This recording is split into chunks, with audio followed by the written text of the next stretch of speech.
Good evening and welcome back to yet another question and answer session for our annual Plan live stream series. Tonight we're going to be focusing on levels of service, which you probably have the question, what does that mean? But luckily I've got with me Josh Rendell, who's our Assets Group Operations Manager, I think that's the title, and who plays a really pivotal role in getting a lot of the things done and overseen well around the organisation. So I really appreciate the work that he does in that. So Josh, when we talk about levels of service at council, what are we talking about? It's funny enough quite a big question, Gary, because levels of service it's a really broad concept. Essentially, a level of service is what our ratepayers, residents, customers can expect from council as far as its delivery in a range of its services. It'll encompass everything from how long it takes to fix a pothole in a road through to how long it takes to fix a water leak, and how many books there might be available in the library, or what the opening times of our facilities are. It's incredibly broad, and because of that, we try to set minimum expectations for everyone so they can understand how long they can expect to wait for certain activities, because some things don't happen instantly. And one of the challenges there is it's difficult for us to gauge at times what the expectations are of our community, and then what we need to invest to ensure that those service levels are at the right standard. Yeah, because I think in the context of this annual plan discussion, levels of service make a major difference. Some things it doesn't matter. It doesn't make too much financial difference as to what the level is, but many things that we do make a difference. You talked about how long it takes to fix a pothole. If we want a really responsive service that deals with those as they happen, does the full fix as soon as possible, that's definitely going to cost more than if we actually wait and get a number of potholes that need to be fixed and then issue that order. Yeah, no, absolutely. I believe that was covered last week with yourself. Yeah, that type of thing was covered, but yeah, it's just being clear about the financial impact that level of service does. Equally, let's talk about parks and reserves and the levels of service there. So in the contracts for maintenance for our parks and reserves, there are requirements in there around how long grass can be when it's cut and things like that. So what makes a difference there? If we were wanting to save money, what would we need to be doing? Yeah. It's a good question. We have different expectations of different reserves that we have. Council has a number of different reserve types that we maintain in different ways. There may be something like Almole Park that's predominantly used for sports that might have a different service level to, say, a piece of grass or something like that in the main street, and we want to ensure that we've got something that's beautiful and provides a really nice amenity for everyone. And equally, we've got a number of reserves that we currently have stock grazing on as a land management practice, so that it doesn't cost council any money. So when we look at reducing costs, we look at whether we change the way that we manage an area, or we might change, the bedding of plants and flower beds through to being something that's a native, or something that's going to last a little bit longer rather than some of the flowers that we might see. And of course, those are the things that people will experience as a difference, but can mean a bit of a cost saving for council as well. Yeah, and I think, if we look back to a number of changes of levels of service along the way over the years, we didn't used to have flower baskets along Thames Street, for example, and when they were introduced, it brought with that an annual cost. And, I think the public really appreciate what they bring, but it does come at a cost. And obviously that's affected by inflation each year, so that cost does keep increasing. We also look around the harbour and some of the stuff that we've done there, and it was a bit of an unkept area beforehand. It wasn't, certainly wasn't seeing much love, and it was really an area that, as much as people might go down and sit in their cars having lunch and so forth, there wasn't a lot of time being spent down there. a whole lot of work that went on to increase the level of service, increase its usability, and became much more popular. Of course, now that area costs a lot more to look after than what we used to do, but actually, yeah, it's a level of service I think most people really appreciate. If we go out of Oamaru and talk about some of the other areas and so forth, I mean, we were joking beforehand a wee bit about levels of service at cemeteries and so on, but yeah, even those have different levels of service around the district. You familiar with some of those things? Some of those aspects? Some of, yes. Yeah. A little bit of a light touch on levels of service of cemeteries as far as specifics. But certainly, I mean, we've got some cemeteries that are really well used. You know, there's a lot of people being interred there, you know, end of life. And then some other sites that rarely get attended, either by passers-by or, you know, having continued use. And as such, you know, in some cases, we've got volunteers that are looking after some of the sites, whereas in some other areas, because we want a higher level of service, we've got some contractors that are looking after some of those sites. And, you know, in both cases, we want to ensure that we pay respect to those before us.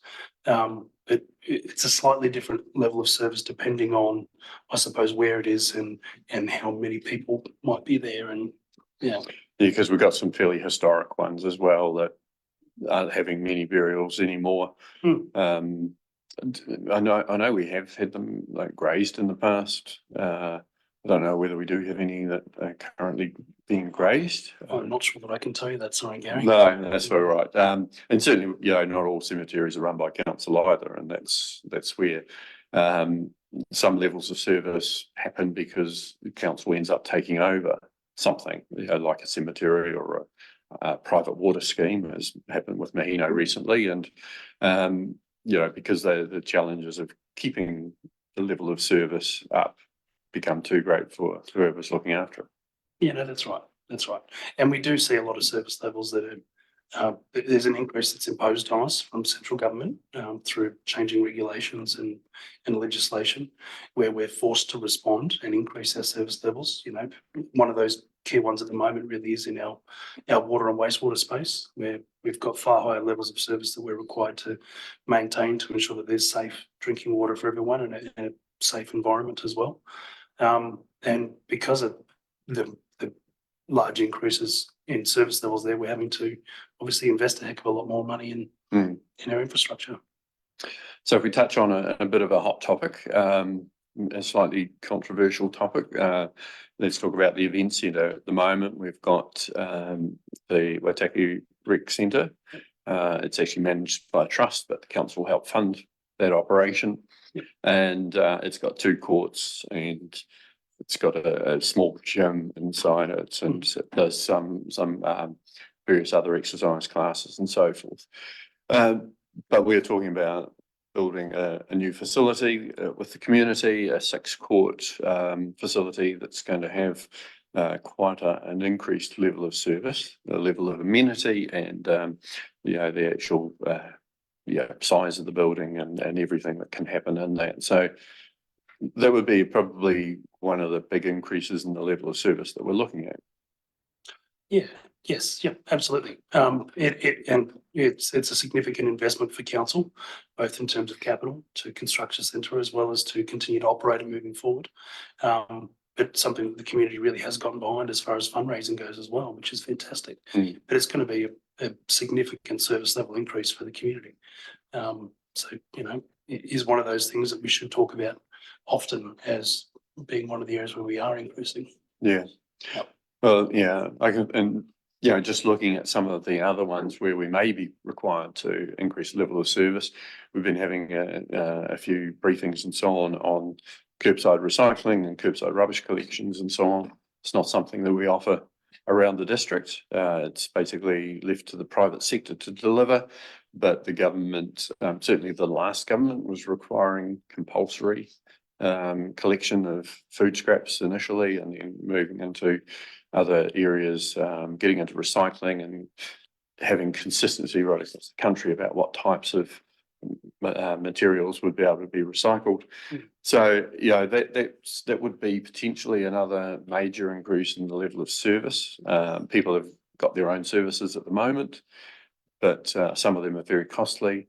Others are doing it very cheaply, but we are looking at that issue and looking, gathering as much information as possible, working on our waste minimisation and management plan, and coming up with proposals for the future. So just looking at some of those types of things. And again, it would be a major change overall for the council to operate a curbside, full curbside recycling and rubbish and all the other collections, because I think it's gone from 3 bins to 4 bins or even 5 bins in some cases.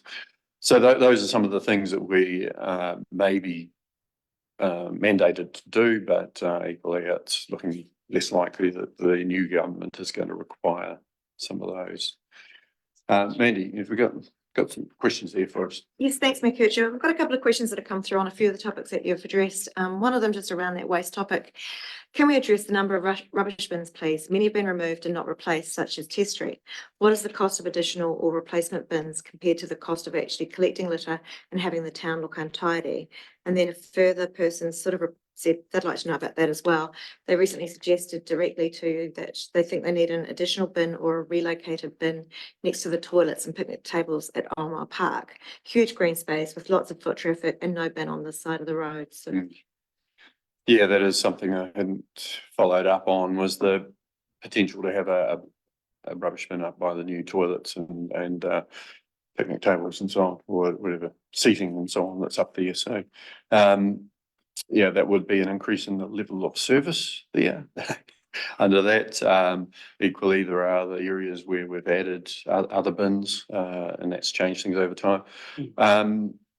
Yeah, this is one of the inefficiencies, I guess, we have around the district, is that we have a lot of rubbish bins across the Waitaki District. We have different contractors dealing with those. Some are classed as roading rubbish bins, and there's a contractor goes around and clears all of those. Some are classed as parks and reserves rubbish bins, and there's a different contractor going around there. So that's one of the things that we are looking at, is how we actually make that service more affordable, not reduce the level of service, but just make it more efficient, so that we can maintain the level. But when it comes to an individual rubbish bin being introduced to a place, so yeah, it comes obviously at cost of the bin, but more importantly, it's the cost to empty that. And the levels of service, if I'm right, may mean that bin's cleared every day, or in some low use areas, it may be that it's every few days. Is that right? Yeah. Generally, bins are emptied every 2 or 3 days, depending on where they are. We do try to position bins where we know that there is, a high number of pedestrians or a high incidence of littering occurring. And what we do try to do is move bins around where we're seeing that, we'll head over to empty them, because we have to empty them every couple of days. Otherwise, they get some smells and whatever else occurring. But there's a lot of bins that really aren't utilised very much. So we'll be emptying a bag that doesn't have much litter in it, and we'll look to potentially relocating that bin to somewhere else where we might be seeing some incidences of litter, or where there's a number of bins that are overflowing or too full. So that might be why, you might have seen some bins move from one location to another location.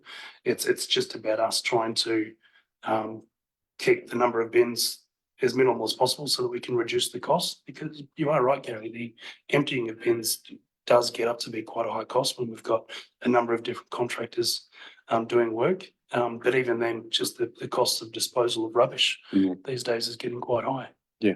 Yeah, absolutely. And we've do get requests to have recyclable bins co-located with rubbish bins so that people can put their recyclables in. I'm always a bit wary about what the state of those recyclables might be by the time a bin is getting full, and the problem of contamination by people putting rubbish or even recyclables, but they've still got drink in them or whatever it might be. But that is something that we do have in a few places around the district. It is an increase in level of service. It does make a difference. I'm not sure, is the same when the contractor goes around and picks up the rubbish, is he also collecting that separate bag of recyclables? Do you know? I think generally recycling is dealt with by a lot of people. It might be the community that's local to there, or it might be say waste management or something like that, where it's collecting from say like their deposit bins for a small community that then take it to a recycling facility. Yeah. You are right though. Contamination really is a large issue with recycling bins, particularly street side bins. People often don't empty fully bottles. You know, people don't rinse them, and one person doing the wrong thing can lead to a contamination of all of those recyclable products that we just can't at the moment manage being able to clean all of those up. So it can mean all of those recyclables do go to landfill anyway. Yeah, I think it was a couple of nights ago I saw on the news that Auckland is removing something like a third of their rubbish bins on the basis, and we've tried this in different places before as well, that if people can bring whatever they're eating or drinking or whatever, they can bring it there, then, surely they can take their rubbish away.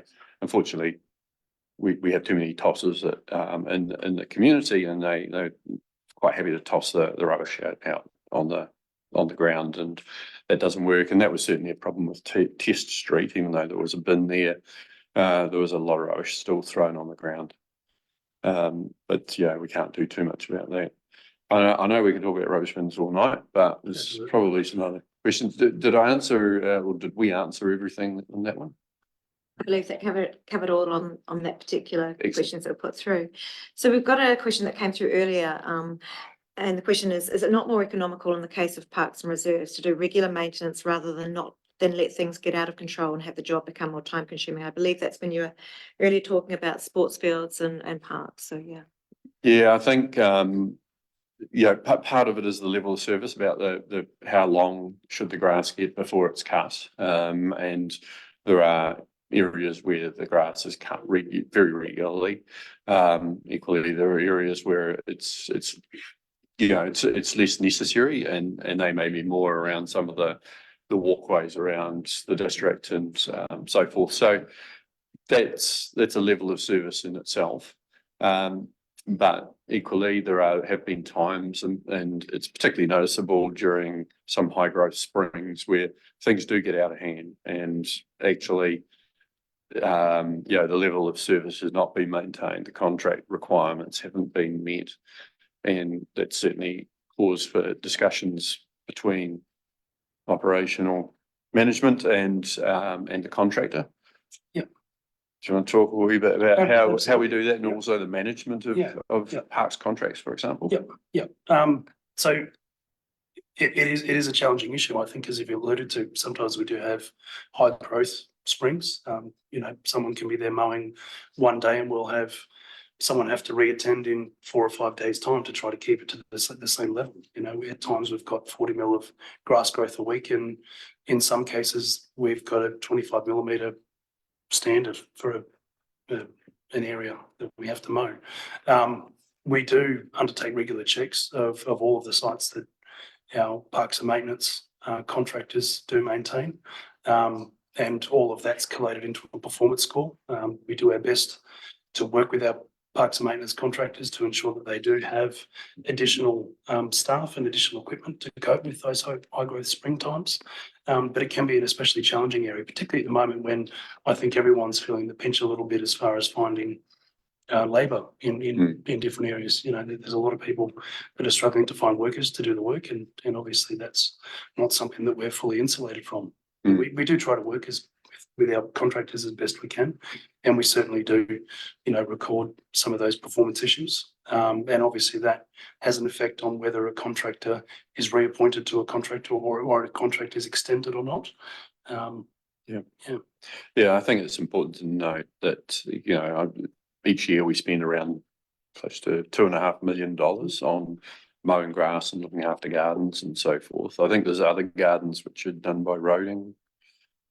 Are they? Yeah. So they're not part of the parks contract. Yeah. So even that, is inconsistent about how we do it. And the difficulty of joining them up is that roading associated type activities of collecting rubbish and, roadside gardens and so on are subsidised by NZTA, whereas the rest of it is fully rate funded. So that's a challenge in itself, but it's not an insurmountable challenge, and we need to actually make sure that we are doing things efficiently. So it's looking at how we do that.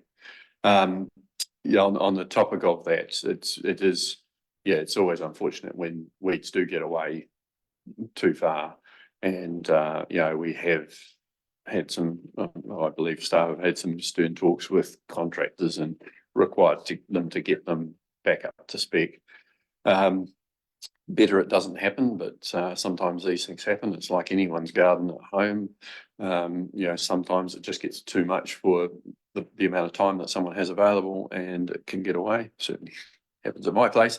Those things can happen, but it's trying to manage the contract well enough that those times that happens is as few and infrequent as possible. Andy.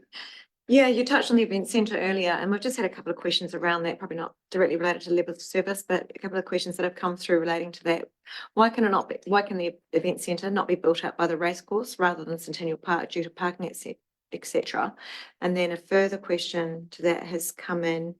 On the note of the event centre, how will the announcement, and this is something I was unaware of, how will the announcement of St Joseph's School merging with St Kevin's College alter the new event centre that's been planned so far, Tayward, Harlech, etc., already being used at capacity and dangers around school drop-off and pick-up time? These backup streets are promoted as a safe cycle way to schools, yet that danger is an added risk with increasingly with each of these decisions. Yeah, a number of aspects there. So just on the traffic side of things, yes, it is a busy area. A lot of that busyness won't be new. It's happening already. If you've got people coming and going from St Kevin's, they use the back street there to get to Pembroke School, possibly getting to Waitaki Boys. So that's all happening. You've got the netball courts already there, and the problem is that there's no off-street parking for all the netball players. So whether they're practicing there on a weekday or whether they're playing on a Saturday, if you're ever been there during those times, the streets are chocker with parked cars.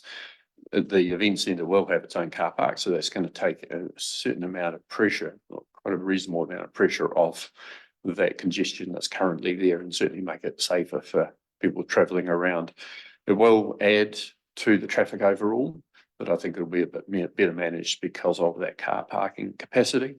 As far as St Joseph's being added to St Kevin's, if that's that recommendation from the schools is picked up by the ministry, there needs to be some good planning about how that happens. I don't think it's going to impact directly on the event centre itself, but if anything, it just makes it even better location there with primary school and a high school right next to it. But racecourse, yes, it was definitely one of the options that was looked at. It was one that I thought was personally a pretty good option. Also, although the council doesn't own or control the A&P showgrounds was potentially another one, although access would have to be pretty well managed to that one. So in the end, a review of all of the potential sites was that had been identified was carried out, and the site that we're proposing is on Centennial Park is the one that got chosen out of all of those. So, Josh, I'm not sure if you'd be more involved in some aspects of that selection process. In terms of the site, not so much. Though I'd say you've covered that off incredibly well.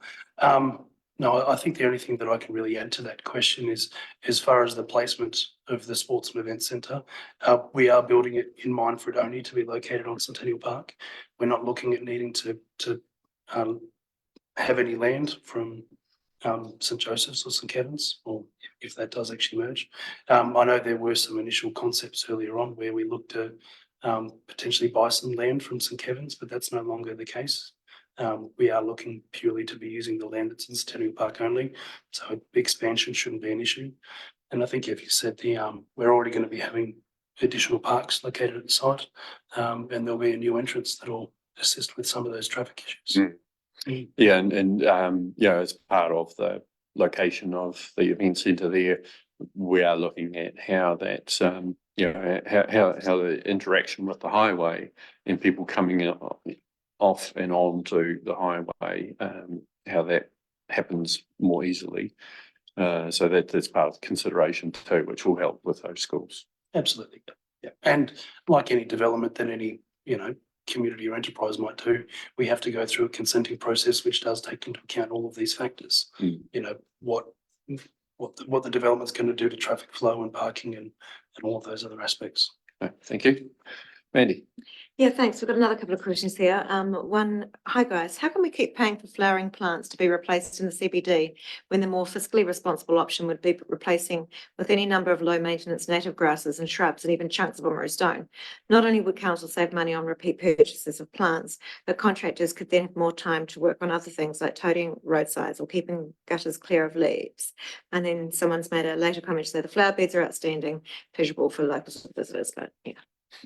Yeah, it's typical that you know, trying to find the right balance, because you get those polar opposites of people not wanting something or people and while other people do want something. So yeah, it's challenging. I mean, you know, if you actually, it's been interesting, you know, looking at the area outside the council building and the cenotaph there and so on.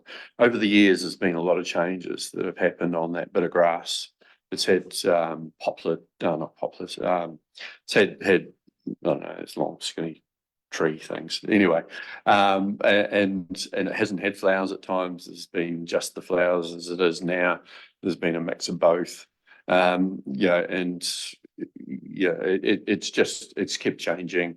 And I'm sure some people have missed what was there and other people agreed what happens there. So yes, there's ways to save money, and we see when they you know, the flowers are getting close to the end and you know, they get taken out and you know, the soil's replenished and new plants are planted. I always think they took those out a bit early. They could have done a bit longer, but obviously they've got a planting plan in place, and you know, when the young plants are ready, yeah, and it's time to change. It's all that stuff. It's gardening stuff. So I don't understand it too well. If I say I don't understand it, I'll get out of doing some of it. So it's really important. Mandy.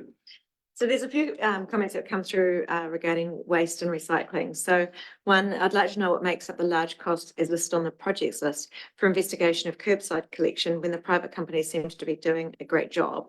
And then further, we've got another comment. I'd love to know how DCC can offer free recycling bins for glass at their recycle centre, while in Palmerston, etc., we have to pay. And at the cost of that payment, it's cheaper to dump it in the rubbish bins. And then further to that, there's another comment on recycling. There's no clear labels on any of the recycling bins, so it would cause more contamination. If they had clear labels made by AccuCut, so they're not a sticker that can be removed. Good promo. One of our great local companies. Yes, so it's trying to address those. I mean, basically, get rid of glass at the moment. It is not easy, and it's very difficult to get the markets for that. One of the benefits we have with the Waitaki Resource Recovery Park in Chelmsford Street in Oamaru is that you know, they do a good job of making sure that people do separate the different colours, because the clean glass that's separated by colour is more valuable and easier to recycle into whatever it gets recycled into, new bottles basically. That's easier and worth more. If you end up with glass in a bin, then it can be, you know, an effort to separate that, and it's a bit labour intensive. How Dunedin funds theirs, I don't know. Nothing is for free. Someone's paying for it somewhere along the line, and that's just the reality of it. In Oamaru at the resource park, there's a charge to drop off recycling. It's a fairly reasonable charge in that you can, it doesn't matter how much you drop off, it pretty much is a set fee. And yeah, Palmerston, I'm not too sure on the precise aspects of that. I know we do help fund some activity down there, but yeah, I can't comment on the detail. What other bits didn't I cover off on that? Signage on itself, on bins, yes, there does need to be more. I know there's a number of councils that are introducing curbside wheelie bins and recycling bins and so forth, and there is certainly an emphasis on greater labelling on that. If the national central government system is rolled out as it's being proposed, there will be that standardisation across the country about what can be recycled and what's not. And you know, that will make it easier when people move from one place to the other. There's no having to learn what are the things that they can recycle here or not. So there's some aspects of that which are helpful. Not always easy when some classes of recyclables are really difficult to actually get rid of, to actually send off to wherever they're going to be recycled, because sometimes the demand drops off. And I suspect though that if it takes that issue carries on for any more than a short time, the cost of stockpiling becomes such that actually it ends up getting thrown in the rubbish, which is a bit of a waste. So there was just the one part to that that's been missed, and that was the question regarding what makes up the large cost for investigation of curbside collection. Yeah, so there's an amount that's sitting in the annual plan for the year ahead. It doesn't mean it will be spent. At the moment, there's uncertainty around what the national requirements will be, and so there's an amount there. It's I think it's loan funded, so I don't think we're going to be collecting rates for that amount in this year ahead. It would be loan funded, and if it was used, then we'd have to introduce the additional rate to repay that. So that's that. I know, we're getting some messages from central government that they aren't going to be going with some of the mandating of some of those collections, but we haven't really heard any detail about that and what they might be doing instead. So, we just have to make provision in case we do have to pay for something, but we've got a bit of time on this particular one, so we're not rushing into that one. So we've got just a suggestion here regarding levels of service. Takara Park beside the aquatic centre grass is mowed very regularly and always looks very nice, but perhaps that level of service could be decreased slightly here compared to parks where the kids are regularly playing sports, etc. Just their opinion, and they've made a further comment saying, I understand people have different opinions on that. Do you want to comment on that one? Yeah, absolutely. Thank you very much for the comment. We'd be really, really keen to get a submission from you for the annual plan or potentially the long-term plan. I mean, the reason for us having this conversation is about wanting to hear from the community about what service levels might be able to be changed to try to save us a little bit of money. It's the same one with the constant plantings. We are trying wildflowers in different sites. The Oamaru Public Gardens has got a range of areas that used to be bedded flowers that are now wildflowers, and people seem to be appreciating those. So where you do have those comments, please do make a submission to the annual plan or the long-term plan when it comes through. Yeah, we did a trial a number of years ago, and I think a few people probably remember it, perhaps not too fondly, but in Alamar Park East, I think it's called, where basically it's an unfenced dog area. We did allow grass to grow there. We didn't mow it anywhere near as much as we normally do. It didn't work overly well for a few reasons, and we've certainly taken some learnings from that. I mean, part of the problem was it was for dogs to go there and exercise and so on. And if you've got long grass, if you're in the morning or it's been raining, it's wet, your dog goes in there, they end up wet, and if they decide to go to the toilet there, then it can be very difficult to find, and no one wants to go. And it's all of those challenges of that. It also looked quite weedy, and I think that was part of something we learned from. I think if you're going to have those areas where you do let grass grow a bit longer, you've got to try and minimise the weeds, I think, so that they aren't outgrowing the grass and it doesn't look really untidy very quickly.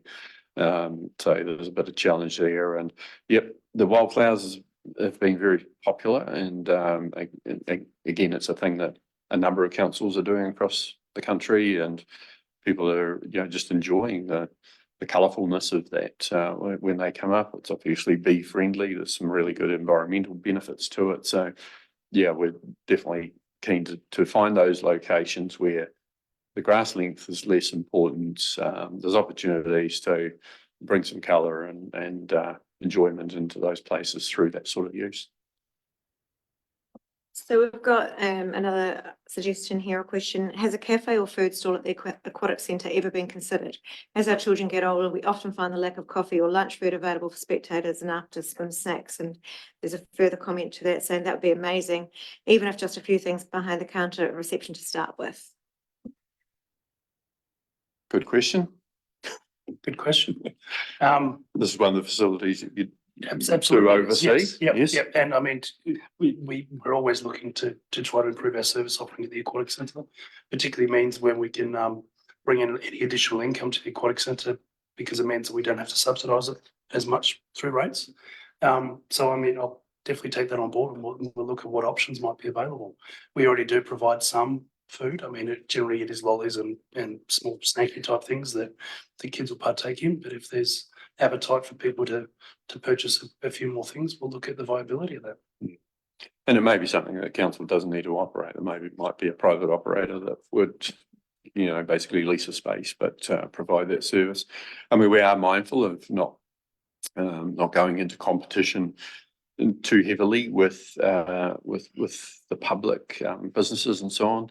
Obviously, we've got the cafe at the Opera House, but we do have to be careful on that, because we don't want to be competing too much, but particularly if there's in what essentially is currently a rate subsidised business, which is the aquatic centre, that may be seen to be an unfair advantage. But yeah, something to discuss with your team.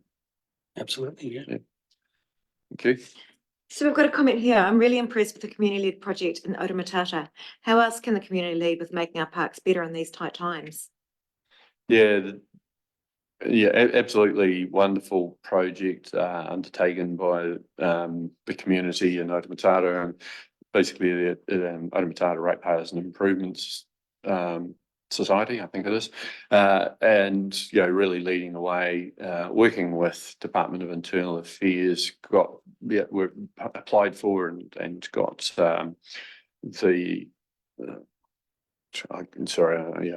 it's basically a community-led development project, as they call it, which was communities around New Zealand that wanted to get on and make improvements for themselves. I'm not sure if that fund is still open or not, but I think there's probably 30 something communities around New Zealand were able to take advantage of it.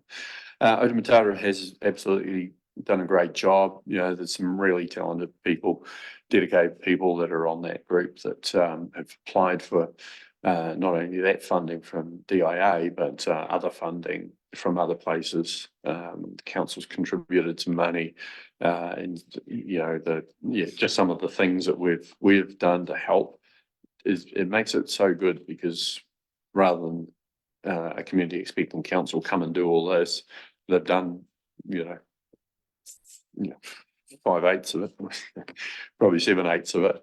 We just come in and do a wee bit, but it's leveraged off so magnificently. So anyway, they've ended up with what they've done. How do other communities do that? We do have a number of proactive communities. We've got Dundroon through the Dundroon and Districts Development Association. We've got Hampden with the Hampden Community Energy Group, Amarama with the Ratepayer Improvements Group. There's a good number of examples around the district of people taking the lead. Puketapu Trust in Palmerston, looking at putting the track up Puketapu Hill. from around the other side, which would make it, it could be a very, very cool amenity for there. So, yeah, we're open to partnerships as part of, what we do, but also part of what we want to do a lot more of is enter into partnerships. If we got in partnership with a community group, it's like, how do we help you do the things that you want to do? Council as an enabler is a really powerful aspect, and it means that, for the bit of funding that you might need, if we can give you some of that to get you started, and you can leverage off that. And some cases like the Hamden Community Energy Project with the community workshop, we had the land, there was quite a few discussions had and so forth. We ended up doing a peppercorn rent of that land to the group, and helped out with a few other bits and pieces, and away they go. So lots of opportunities. If people have got ideas about what they want to do, I mean, certainly make a submission to the annual plan. But if you're wanting to be part of a group in that community to do something and have council help, that absolutely be clear about that, about what you want to do and how you think we might be able to help you do it. Absolutely. Just another example of a project that it's upcoming at the moment. We've got a group that have approached council to use a piece of reserve land that's relatively underutilised out in Western to construct a frisbee golf facility, which is an exciting program that essentially council's just been able to give permission for them to move on, and they're doing all the work themselves. And at the end of that, there's going to be a fantastic improvement to amenity for that community out there. I mean, there's a lot of opportunities to volunteer within council, whether it's planting natives up at Cape Wombrau or removing species. It's get involved. Yeah. Thank you. So we've got a few other questions that have come through. One regarding, where are the SNAP% solve inquiries managed? I've logged a couple of jobs, received an acknowledgement, but never had any confirmation if they've been attended to or resolved. I'm aware that other councils use this, hence the question. If it's dealt with centrally, could the service request be going missing?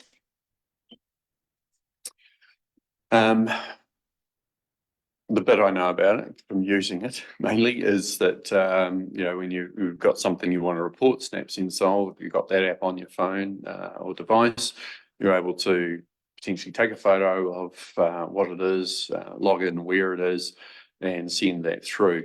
It'll ask questions about what the type of issue is, and that will help filter through so that, if it's something that is a concern for the regional council, it'll send it off to the regional council. If it's for the Waitaki District Council, then it'll send it to us. What happens then? Yeah. So the SNAP% solve will be passed along to our customer service team, and they'll raise what we call a CRM, customer request. And that'll then be assigned either to a council department or a contractor, depending on what the nature of the CRM is. And then they'll follow that up. I think we do have a bit of a tendency of not closing the loop and informing our customers when we have completed work, so when a defect has been fixed. But certainly I use it often, and generally everything that I report does get fixed up, which is good. Does it have your name on it? Sometimes yes, other times I've done it from other people's phones just to show them how to actually use the system as well, and they've had those issues fixed. Certainly, we may have some issues with closing the loop, but it's also the case that not everything might be fixed in the time frame that we might expect it to. Some things do take a while. We do need to prioritise all of the work that we do. Some things like an urgent water leak might be attended to within a couple of hours. Other things, it might be a couple of weeks. Or even more, depending on the urgency. I will say, if you've reported the same issue a number of times and haven't had a resolution or seen a resolution, and the issue prevails, do give a call to our customer services team, and we'll see if we can get you in touch with one of our officers. Yeah, I think sometimes people report things and they're investigated, and it's not seen to be an issue that is something to be fixed. And I think that's a problem then, because people don't see a change necessarily, and Yeah, so that's a bit of an issue, but when Josh talks about closing the loop, one of the important things is that, we don't automatically contact people to say, this is what's happened to the customer request you've put through Snaps and Solve. And one of the improvements we're looking at is actually making sure that that does happen. It might not be necessarily that someone rings you back. It might be just that the report is able to be sent back through your app, and so you get a notification on your phone to say thanks very much for the reporting this. It's been dealt to on whatever date and time and so forth, or it's been looked into and it's not something that is an issue for council, but we're passed it on to whoever it might be an issue for, because that sometimes happens as well. Oh, just further to that, I've just had a message come through from our IT manager, who said that they are looking at how they can automate a closing loop function in Snaps and Solve, so that an email or a message or something will automatically come back through. We're working on it. Indeed, they are. So we've got a couple of other questions here, and one of them is quite specific. Is it possible for downers to cut back the bushes at the junction on Wanspec Street corner, as it's really dangerous trying to cross the road there? Yeah, it's something I have mentioned very recently. It's a bit that I'm thinking of, but yeah, Josh has made a note, and yeah, you'll get onto that tomorrow morning, I guess. Yeah, yes, you'll pass that on. That's right. We'll just need someone to go and look and see what the particular issue is, and get the contractor onto it. Thank you. So again, another question here. What's been done to make more public parks inclusive for all? This was brought up before the plan for the gardens was done. However, upon looking at that plan, there seems to be very little of anything for children with disabilities. So District Council have done a wonderful job with the playground at Caroline Bay in terms of making it accessible for all children. And I'd love Waitaki District Council to offer something similar for the many disabled children in the Waitaki District that would love to play with their friends and family like everyone else. Very good question. And yeah, I think the new play area at the gardens is going to be, it depends on what the disability is and so on, but hopefully it is something that more disabled children will be able to enjoy, but it still won't be perfect for everyone.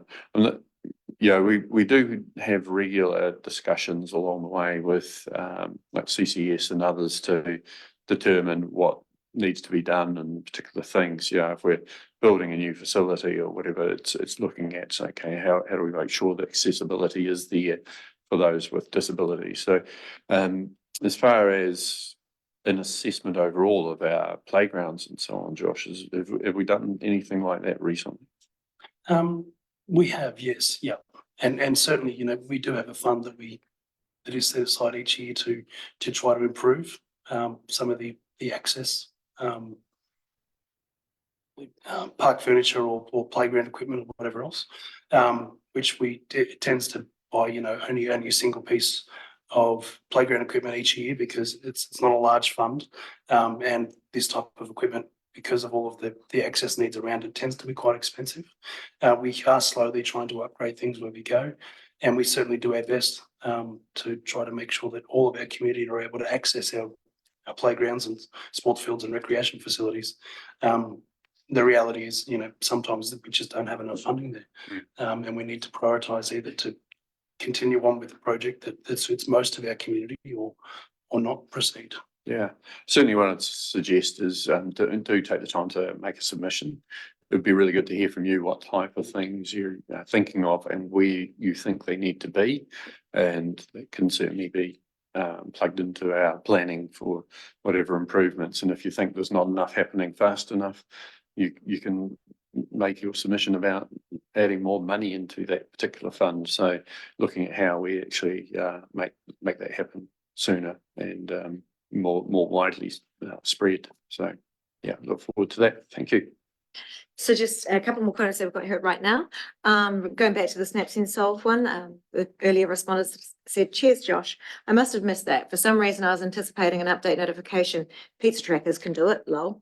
Then another person said, "For your information, Snaps and Solve send snaps and solves. So ask when you close it. Did the provider contact you? And how did you know that the task was fixed? I wonder if WDC could get this data to see what people are saying after the requests are completed. Yeah, I think, this is really is about what transformation is about, and one of the, one part of it at least, and that is, making sure that we understand, how people, basically, are they happy with what happened? There are a lot of companies that do it, and it's fairly straightforward for them. There's a slight complexity with what councils do, because we do 30 or 40 different activities, where most companies do one. Pizza company makes pizzas and sells them. That shouldn't be a barrier. We should be able to close that loop, make sure that we not only let you know what's been done, but it's at least for a sample of people who have reported issues and so on. Find out, were you happy with that? And that's an important part of that closing that loop on that one. Thanks for that. So we don't have any other live questions that have come through. We do have one that was submitted earlier. What about the levels of service that we can expect from our councillors? The mayor compiles and submits an activity report, but what about the other councillors? Is there a code of conduct for them that includes getting back to their residents on perceived issues of what's happening in our ward report, etc. would be great. It doesn't need to be pages long like the mayor's one. Even just one A4 bulletin sheet with bullet points would be a major improvement on the current council service that lacks insight on what our ward councillors actually do for their respective wards. Yeah, it's a very good question. And there's nothing, code of conduct is, when it's there for when people do things wrong and wrongly. And it provides some actions to try and deal with whatever issue has been raised because of that. But yeah, there's certainly nothing wrong with councillors being proactive about reporting on what they've been doing. There's some of the councillors take advantage to go on a roster to talk on one of the radio stations, Real Radio. They're also on a roster to write a column for the Omru Mail. And so through that, they're able to do some reporting. But as far as them writing a report for the agenda, I do ask when they go off to, a local government New Zealand event or meeting, or that type of thing, conference or whatever, that they write something about what they, what they learned there, what they, how that went. It's another step to ask them to do a report on what they've been up to in the award in particular, but it's something that it's definitely worth a discussion with them. I think the more understanding that people have about what do councillors do, how are they helping or not helping in particular issues and so on. I think those are all positive things, generally speaking, to help with that transparency. Because I know, some councillors work very, very, very hard, and it'd be good to recognise them a bit more for that. We do have portfolios that different councillors hold, and as part of a 3-monthly activity update, the idea is that those portfolios, which are just really kicking in now, they're being used increasingly now. The idea is that if there are things that they're doing which actually would be helpful to notify the community, they can report on those things. So that is something that is coming, but I'll talk to them about doing something a bit more about their work around the ward. We do have Ariri and Waihemo wards where there are community boards, and a councillor in each of those wards is on the community board. And as part of the community board agenda, every 2 months they do give a bit of an update on what they've been up to through those. But for Corriedale and Oamaru, we don't have community boards, don't have community board meetings. So yeah, that's probably where a gap is actually is and could be filled. Thanks, Mick. That seems to be all the questions that we've got for the evening so far. Okay, well, we got another one? We One just more. have one more Okay. question that's just popped in. That is, can we have the Christmas tree up before the Santa parade this year, please? Oh, yeah, we're getting political now. We've tried to get, basically get the Christmas parade into December, and the committee, and I don't know who's actually on the committee because no one will tell us. You know, keep saying, it's got to be in November, and yeah, there's a good number of people who believe that actually Christmas, if you're starting doing it in November, that's too early. Some people think that if you haven't started it by July, that's too late. So we've got again trying to get that balance. And yeah, it is about trying to get it up there for the start of early December, get the do the light up the tree events and so forth. So yeah, it's a bit annoying at times, but if we can convince the parade to actually be in December, where there's certainly the support to have it, that would be good. You're right, it started a little bit of talk. There's been a further comment saying, indeed, the Santa parade should be in December. And then someone else has made a comment, and the cool lights that go on the power poles really need some maintenance before they go up next time. Yes, that maintenance is a bit overdue. The original decorations were definitely much brighter than they are. The frames have had new tinsel on them at least once, maybe twice, and new rope lights put on them, but they absolutely are not as bright as they used to be. However, I do know that there's been some work on looking at getting those redone, and it's always the challenge with those sorts of decorations that very often the ones that are available these days, you can either have them looking really good in the daytime, or you can have them looking really good at the night time. It's difficult to get them looking good at both times, and that's a bit of a challenge. But yeah, we are. You're aware of where that project is of refurbishing them? Not 100%, Gary. No, Okay. but I have made a little note there for me to have a look at it. So it's something being looked after by our roading team, and yeah, just need to get an update on where they're at with that, because yep, we want Christmas to be happy and no grumbles, and make sure that we really celebrate Christmas, because it's such a cool time of the year for so many people. And right now, that seems to be the last of the questions that we've got coming through. Right. No one wants to talk about Easter or anything? All good. Okay. No, thank you very much to everyone who's joined, who have thrown questions at us. Hopefully it's been helpful and interesting. Well, helpful. Thanks very much, Josh, and to the team who support actually getting this live stream on each week. Next week's one, we're going to be doing having a focus on rates affordability. I'm otherwise tied up, but Councillor Hopkins, whose passion is rates affordability, will be here. So he's going to be talking about that along with one or two staff members.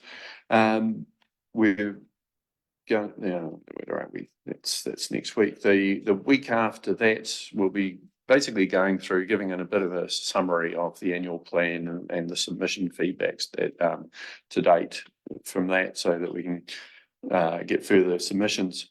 We're certainly well into our community meetings. We had one in Kurau last night. We've got Napara tomorrow night. So the Napara one's going to be 7 p.m. at the Napara Rugby Club room. So if you're anywhere in that area and you're looking for something exciting to do on a Wednesday night, come along to there.